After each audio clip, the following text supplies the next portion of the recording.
নমস্কাৰ বন্ধু বান্ধৱীসকল, আপোনালোক সকলোকে এক্সামপেডিয়া অসম চেনেলটোলৈ স্বাগতম জনাইছোঁ।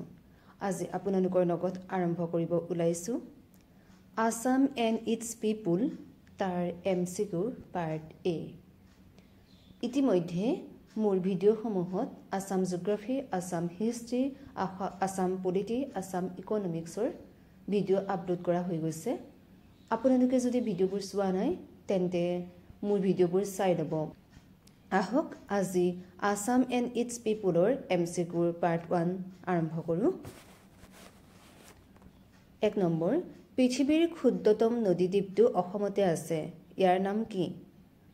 মাজুলী, কবুচাপৰি, উমানন্দ, আদুপতি। শুদ্ধ উত্তৰটো সকলোৱে জানে, উমানন্দ।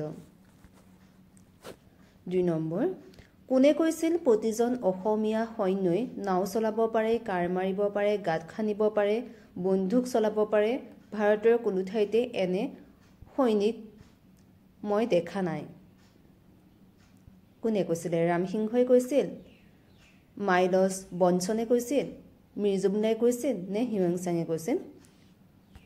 উত্তৰটো হ'ব ৰামসিংহই কৈছিল।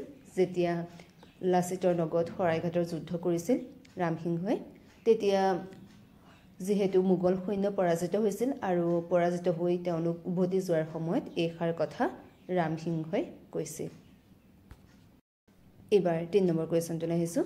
চুকাফা দিৱস কোন তাৰিখে পালন কৰা হয়? 1 ডিচেম্বৰ, 2 জুন, 2 ডিচেম্বৰ নে 1 মে? শুদ্ধটো হ'ব 2 ডিচেম্বৰ।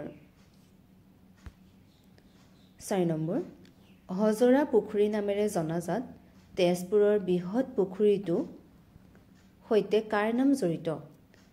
শ্ৰী হৰ্ষদেৱ, ভাস্কৰ বৰ্মন, বাণ ৰজা নে হজৰা বৰ্মন? শুদ্ধ উত্তৰটো হ'ব হজৰা বৰ্মন।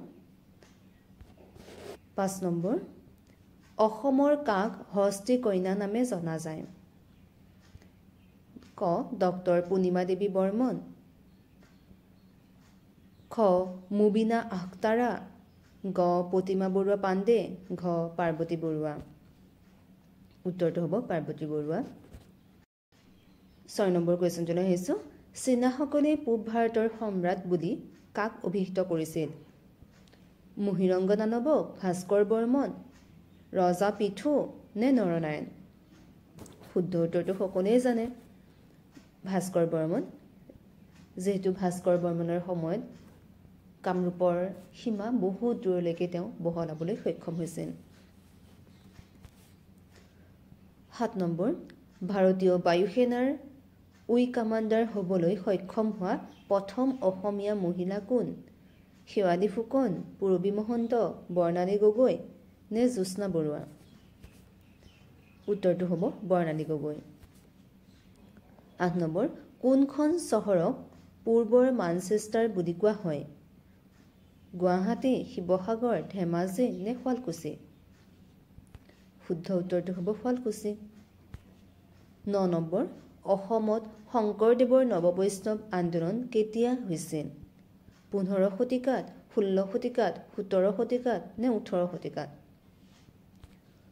শুদ্ধ উত্তৰটো হ'ব 16 শতিকাত। 10 নম্বৰ, কাৰ স্মৃতিত শিল্পী দিৱস পালন কৰা হয়? ডক্টৰ ভূপেন হাজৰিকা, জ্যোতিপ্ৰসাদ আগৰৱালা, বিষ্ণুপ্ৰসাদ ৰাভা, শ্ৰীমন্ত শংকৰদেৱ। শুদ্ধ উত্তৰটো হ'ব জ্যোতিপ্ৰসাদ আগৰৱালা। হয়তো বহুতে জানে, কেতিয়াবা পৰীক্ষা হলত আমাৰ খেলিমেলি লাগে, সৰু বস্তুটোৱে আমি নাজনা হৈ যাওঁ। গতিকে এইবোৰ বহুত মনোযোগেৰে জানিলেও আকৌ এবাৰ চাই থ'ব লাগে। 11 নম্বৰ কুৱেশ্যনটোলৈ আহিছোঁ। 2022 চনত অসমৰ কোনজন মহাবীৰৰ 400 সংখ্যক জয়ন্তী সমাৰোহেৰে পালন কৰা হয়? গোমধৰ কোঁৱৰ, চিলাৰায়, লাচিত বৰফুকন নে নৰনাৰায়ণ? শুদ্ধ উত্তৰটো হ'ব লাচিত বৰফুকন। 12 নম্বৰ কুৱেশ্যনটোলৈ আহিছোঁ। জয়সাগৰ পুখুৰী কোনে খন্দাইছিল? চুপাতফা, চুগমফা, চুটানফা, চুৰাঙফা। আমি যিহেতু হিন্দু নাম দিলে সকলোৱে পাৰোৱেই, কেতিয়াবা আহোম নাম দি দিয়ে, তেতিয়া আমাৰ খেলিমেলি লাগি যায়। ইয়াৰ শুদ্ধ উত্তৰটো হ'ব চুগামফা। বন্ধু বান্ধৱীসকল কমেণ্টৰ যোগে জনাবচোন চুগাং মফাৰ হিন্দু নামটো কি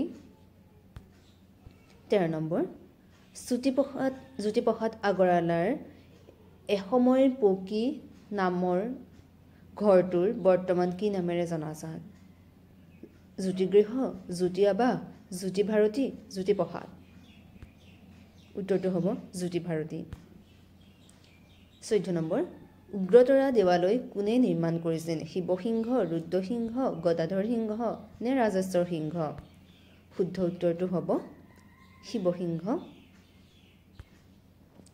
15 নম্বৰ অসমৰ প্ৰথমখন চিকিৎসা মহাবিদ্যালয় কোনখন গুৱাহাটী চিকিৎসা মহাবিদ্যালয় শিলচৰ চিকিৎসা মহাবিদ্যালয় অসম চিকিৎসা মহাবিদ্যালয় ডিব্ৰুগড় নে ডিফু চিকিৎসা মহাবিদ্যালয় শুদ্ধ উত্তৰটো হ'ব অসম চিকিৎসা মহাবিদ্যালয় ডিব্ৰুগড়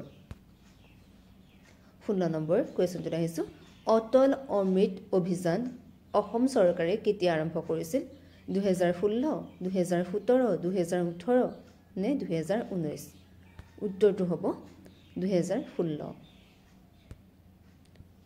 17 নম্বৰ সৰ্বভাৰতীয় আয়ুৰ্বিজ্ঞান প্ৰতিষ্ঠান অসমৰ ক'ত অৱস্থিত হাজো জালুকবাৰী আমিনগাঁও নে চানচাৰী উত্তৰটো হ'ব চানচাৰী 18 নম্বৰ কোনজন শিখ গুৰুৱে ধুবুৰীত বিখ্যাত গুৰুদ্বাৰ নিৰ্মাণ কৰিছিল ক গুৰু গোবিন্দ সিং গুৰু তেগ বাহাদুৰ গুৰু হৰ গোবিন্দ গুৰু হৰিকৃষ্ণ শুদ্ধ উত্তৰটো হ'ব গুৰু তেগ বাহাদুৰ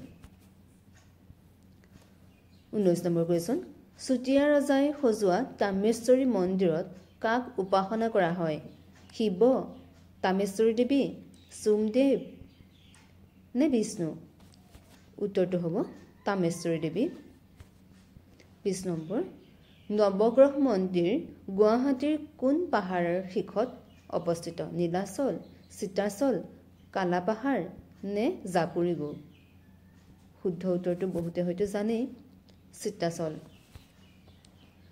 21 নম্বৰ ভৈৰৱী মন্দিৰ ক'ত অৱস্থিত কাছাৰ ধুবুৰী নগাঁও নে তেজপুৰ শুদ্ধ উত্তৰটো হ'ব তেজপুৰ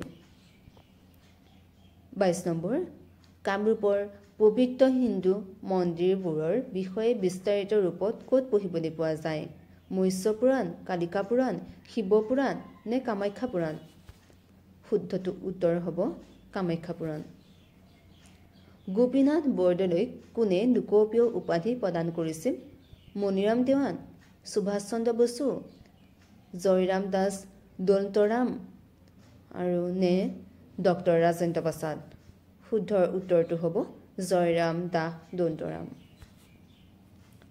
24 নম্বৰ কুৱেশ্যনটো আহিলো লোকনায়ক অভিধাৰে কাক জনা যায় অমিয় কুমাৰ দাস বিষ্ণুপ্ৰসাদ ৰাভা হেমচন্দ্ৰ বৰুৱা নে ফণী শৰ্মা শুদ্ধ উত্তৰটো হ'ব অমিয় কুমাৰ দাস